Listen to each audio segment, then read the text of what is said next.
Hello everyone and welcome to SUNUP. I'm Lyndall Stout. We join you today from the Cimarron Valley Ag Research Station at Pecans, where we're in the pecan orchard with Becky Carroll, our OSU Extension fruit and pecan specialist. And Becky, let's dive right in and talk about how pecans are looking in Oklahoma this year. Okay, well this year we have had some pretty good growing conditions. Here at the research station we have a full crop as we usually do every year, but across the state it's a little mixed in areas. I've heard some good news from the northeastern counties and then some from the south central area where they have a good native crop, and then others have kind of a mixed crop on their improved varieties. So we'll see at the end of the year. It's still a little bit a few weeks out from harvest time, and so a lot can still happen between now and then. Lots of optimism, of course, but there are some challenges too. We're still seeing drought in some areas. Let's kind of talk about that. Yeah, drought is really, it's kind of creeping in different areas where we have pecans growing. And so water is extremely important at this stage.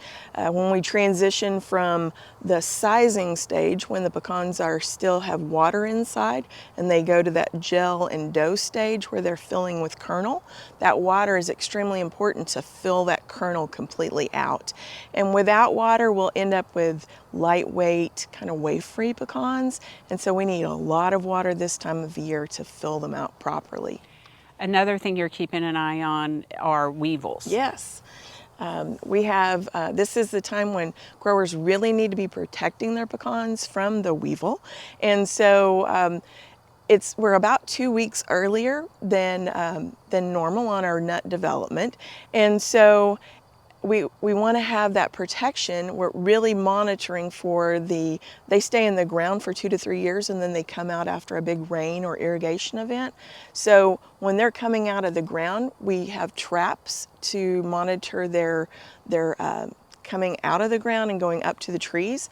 And when they're at that dough stage, we really need that protection. So we're monitoring and spraying at the dough stage so we don't get weevil eggs or larvae inside our pecans. And so we need to have that insecticide application very timely. And since we are a couple of weeks ahead of schedule on development, I'm afraid some of our growers may just be going by a calendar and may miss that window early, and so they may not have that protection they need when early on in the season. So do they need to scout or just kind of know they've arrived earlier than usual? Scouting is always important. We really emphasize integrated pest management, and so using traps is key, but also knowing the development of those pecans. So if they're in the water stage, the weevil will probe the nuts and they'll fall on the ground. Well, that's not too bad if you've got a large crop. But if they're starting to go into that dough stage, then they can lay eggs in there. They can be viable at that time. And that's the worst because we can't do anything about them after they've already laid eggs in those pecans. Let's talk about production values and kind of what the market might look like this year versus last year. Okay, last year we did have a very strong crop, and it was we forecast it to be in the 20 million pound range.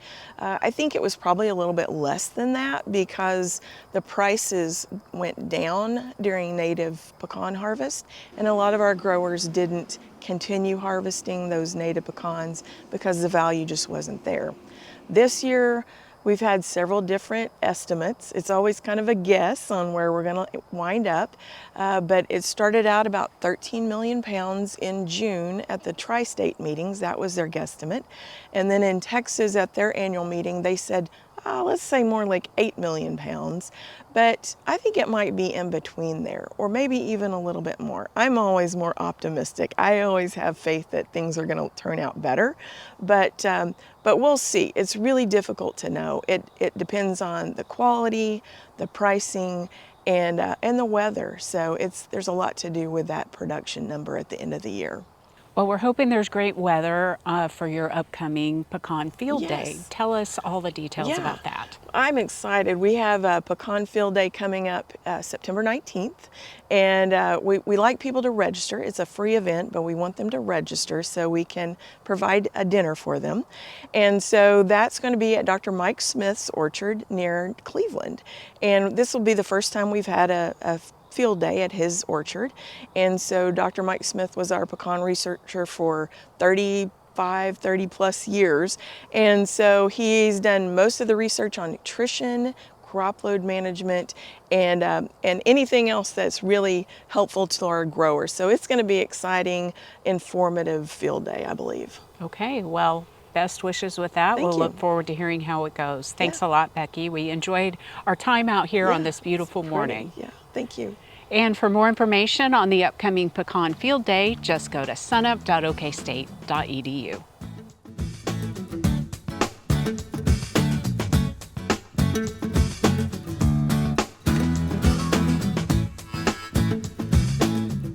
Talking wheat planting now and soil fertility considerations for the upcoming growing season. Here's Dr. Brian Arnall.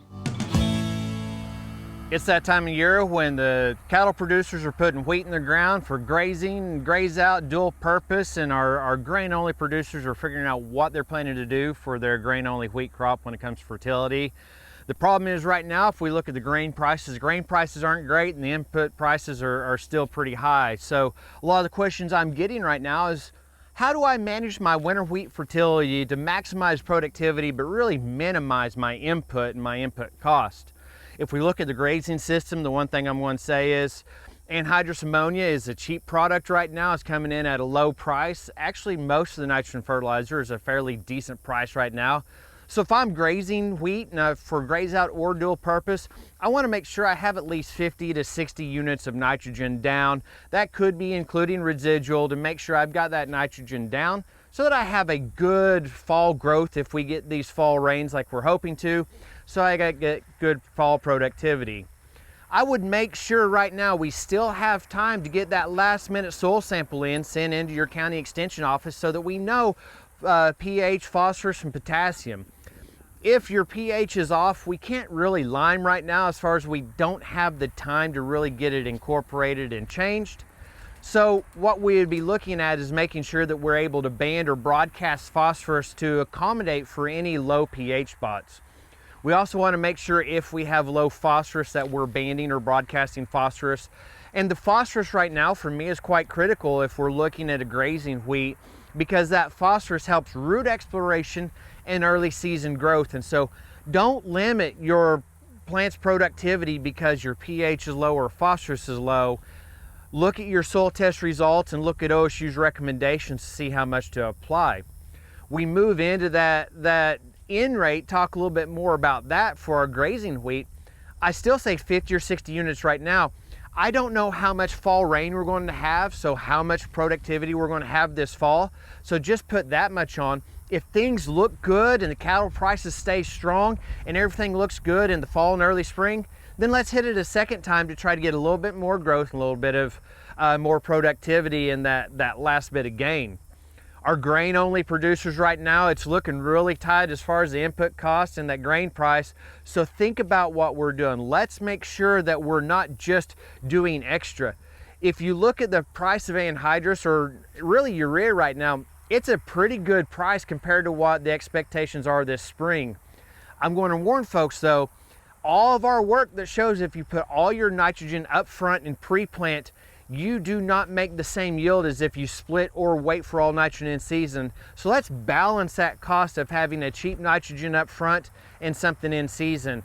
I'll say if you're able to pre-order now so that you have that spring nitrogen or late fall nitrogen, I would rather see you delay it, but I understand when nitrogen is cheap, sometimes you have to take that economics evaluation into consideration. For more information on soil fertility on winter wheat, both grazing and grain only, go to the SUNUP website at okstate.sunup.edu.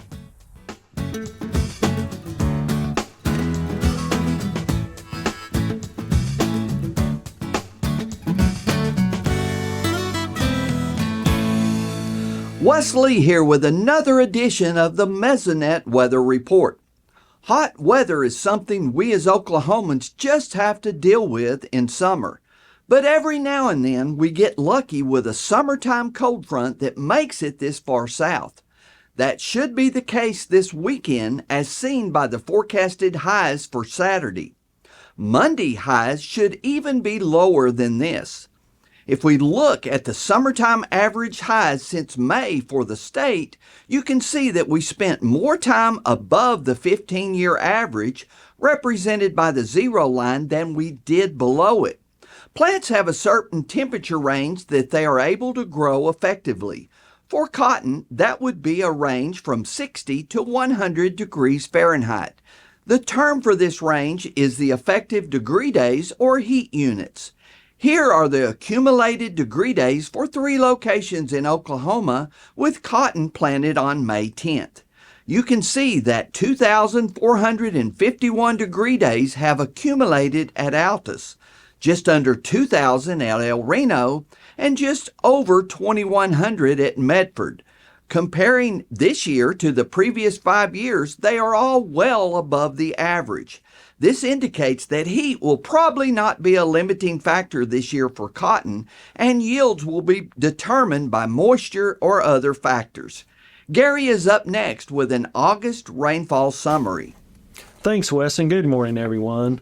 Well, I hope we're getting rainfall this weekend and then early next week because we're in big trouble in parts of the state. We have drought expanding and intensifying. Let's get right to that new map. Well, as you can see, we have more of that D1, D2 drought, the moderate to severe drought, but also now across the southwestern quarter of the state, we have extreme drought. That's that red color. That's basically a 1 in 33 to 50 year event. So we're really starting to get serious down across that part of the state, but we also have drought expanding up into north central Oklahoma and also over into southeastern and south central Oklahoma. In other words, it's just really dry. It's pretty obvious why we're so bad off down there in southwest Oklahoma when you look at that consecutive days with less than a quarter-inch rainfall map from the Mesonet. You know, down there across Mangle and that part of the country, we do have 85 days going strong without at least a quarter-inch of rainfall in a single day. As we go over to the east of there, down into the Red River region, anywhere from 36 to 52 days, it varies, but that's just a long time without significant rainfall. We can take a look at what we've had for rainfall on the Mesonet since August started. We can see right there along the Red River, all the way from over in the far southwest to the far southeast, just not a lot of rainfall in that blue area. In some cases, less than 1/10 of an inch, and that's really bad for August when you have all that heat going on. Unfortunately, it shows up even better on the percent of normal rainfall map for that same time frame. Lots of that region along the Red River, southwestern quarter of the state, other parts of the state as well, less than 25% of normal rainfall for August, in some cases less than 10% of normal. And again, when you have all that heat and you have very little rainfall, that really does exacerbate those drought conditions. So like I said, I hope we're getting pretty good rainfall, and especially those areas that need it the most. That's it for this time. We'll see you next time on the Mesonet Weather Report.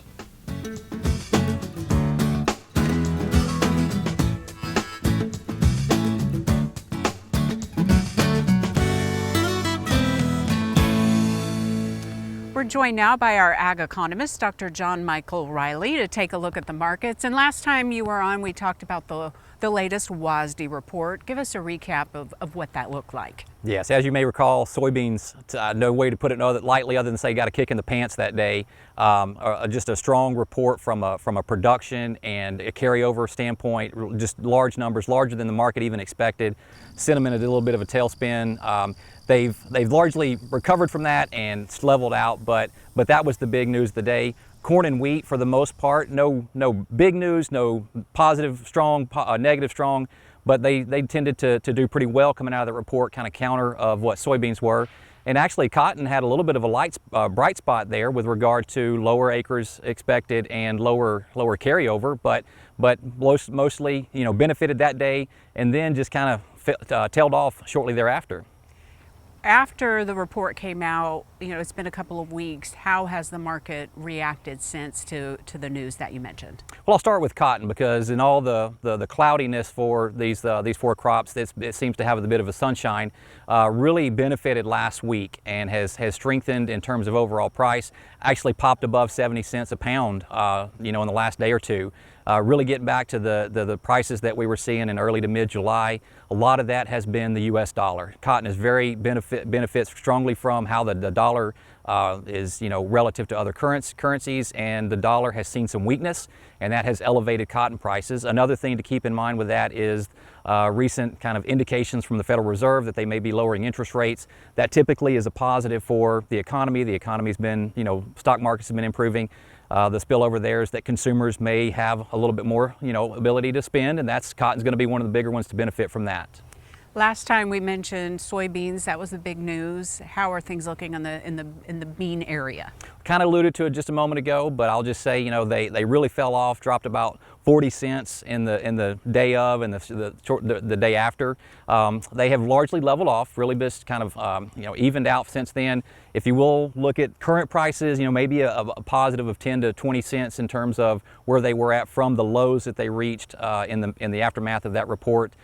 For the most part, across Oklahoma, prices are in the mid to upper nines, and that's kind of where we're at with futures right now as well. We're gearing up for wheat planting. Obviously, it's corn harvest time. How about wheat and corn? Well, wheat has been under a little bit of pressure, so has corn. It's kind of hard to really pinpoint what's going on. I think it's just more of that dead cat bounce, as the market analysts sometimes say, coming out of that report. They benefited in the day of, kind of run counter of soybeans, since then fallen off. Wheat, a little bit of pressure from overseas markets. Corn, crop tours are happening, and I think it's just that continued expectation that we're going to have such a big corn crop. All right, well, thanks for keeping an eye on it for us, and we'll see you again soon. Did you know OSU Extension supports Oklahoma farmers and ranchers with mental health resources and programming? If you or anyone you know is experiencing mental health challenges, call the Comprehensive Crisis Response Lifeline at 988 or go online to the OSU Extension website dealing with farm stress. For more information about local resources, suicide prevention, finances, or disaster recovery, just go to sunup.okstate.edu.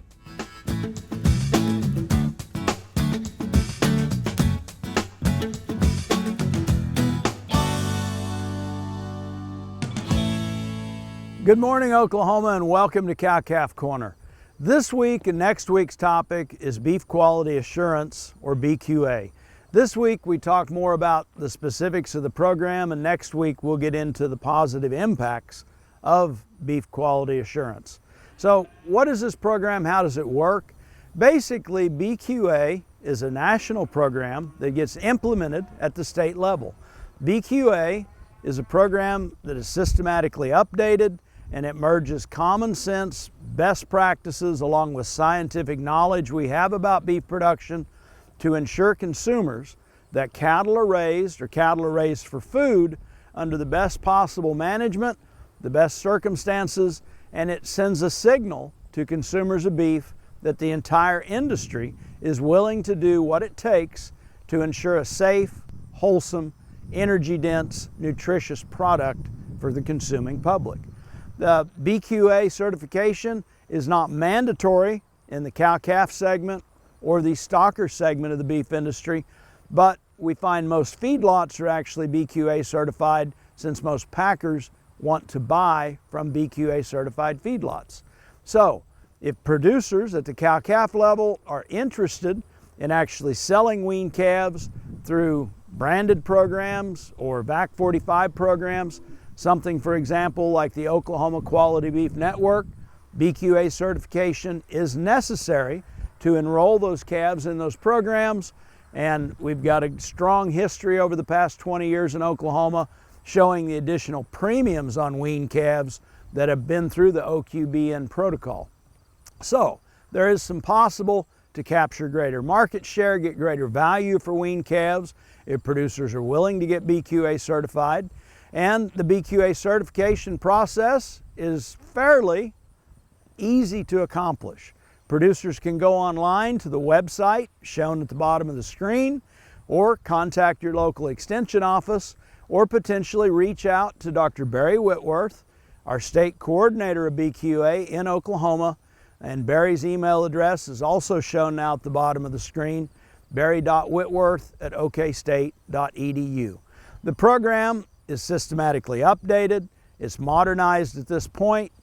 Current topics addressed in BQA are behavior and handling, biosecurity, herd health management, transportation, record keeping, nutrition, environmental quality control points, worker safety, and an emergency action plan. With that, as always, I hope this helps, and thanks for joining us on Cowf Corner. Finally today, fall will be here before we know it, and so will fall calving. For some guidance, here's SUNUP's Curtis Hare with our OSU Extension beef cattle specialist, Dr. Paul Beck. I don't know about you, but I can't believe it's already time to start thinking about fall weaning. But Paul, that time is almost here. So what are some things that producers need to consider as they get into fall weaning? Well, weaning or even receiving, high-risk calves from a sale barn if you're a stocker operator can be extremely stressful.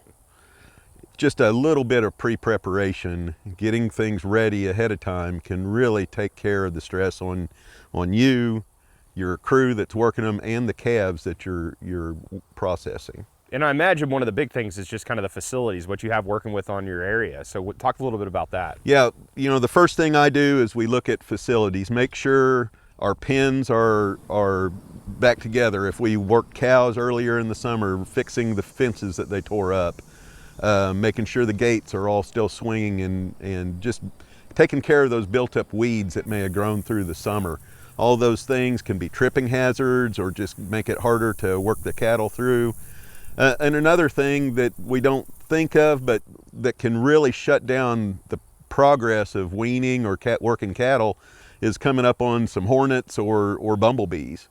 Mm-hmm. Everything shuts down once the first person gets stung. So go through, police those areas, and make sure that those hives are taken care of before you start, because there are always some that do come in and nest through the summer when you're not using your facilities. So when it comes to things in regards to medicine too, I bet that's obviously pretty stressful when it comes to the calves. Yeah, I always think of facilities, pharmaceuticals, feed, and equipment. Yeah. So facilities, is important. The other thing that can really shut you down and slow you down, is running out of medicine or not having the right medicine, having expired vaccines. We can really shut down progress if we have to send somebody into town. Mm-hmm. We're trying to get things done during the cool morning, and anything that delays our getting cattle worked and processed in a timely fashion gets us working into the heat of the day. Cattle start getting angry, crews start getting angry, and it's just really disruptive on the whole process. And you mentioned feed. Talk a little bit about that. What are some considerations there? Feed is really important, especially with high-stress calves, and when we wean calves off from the cow, if they're not familiar with the feeding facilities or milled feed, we can't just go get just a cheap sweet feed or something like that. Even though those are palatable, we need to get a designed receiving feed that is made for their nutrient requirements. When we wean calves or bring in high-stress calves from a sale barn, for instance, feed intake will be very low, or it can be, half as much as what we would normally expect. So the concentration of the nutrients in our receiving ration need to be higher than what we would normally look for from just a regular supplement. So, higher protein, 16% crude protein instead of a 12 for, like that standard 500-pound calf. Higher in minerals because, our normal mineral pack in a supplement will be set for cattle that are consuming adequate feed. If the intakes are low, we want a higher quality and higher concentration of a lot of those important minerals and trace minerals in those diets. Clean, good quality, palatable hay is also extremely important. We need to get those calves back to eating as quickly as we can to really get them healthy and ready to respond to the vaccines and any other immune challenges that they will have. And one thing to consider with calves that we're weaning from cows, if they're unfamiliar with the water sources and the feed sources, they're going to have to go and search and find those feedstuffs and everything. So they may not even know what dry milled feed is. So, you know, have your feed bunks set perpendicular to the fence. So when they circle the fence and they're walking around looking for feed or a way out or whatever, they'll come to the feed bunk and stop there, and they may like get a smell and taste of the feed right off. Another thing you can do is in the weeks leading up to weaning is get those calves prepared and used to those facilities. Bring the cow herd and the calves in and feed them in the facilities you're going to wean in, and that gets those calves familiar with where they're going to be, so it's not such a shock and not such a new environment whenever you bring them in and separate them from their dam. Alrighty, thanks, Paul. Dr. Paul Beck, OSU Extension Beef Cattle Specialist here at Oklahoma State University.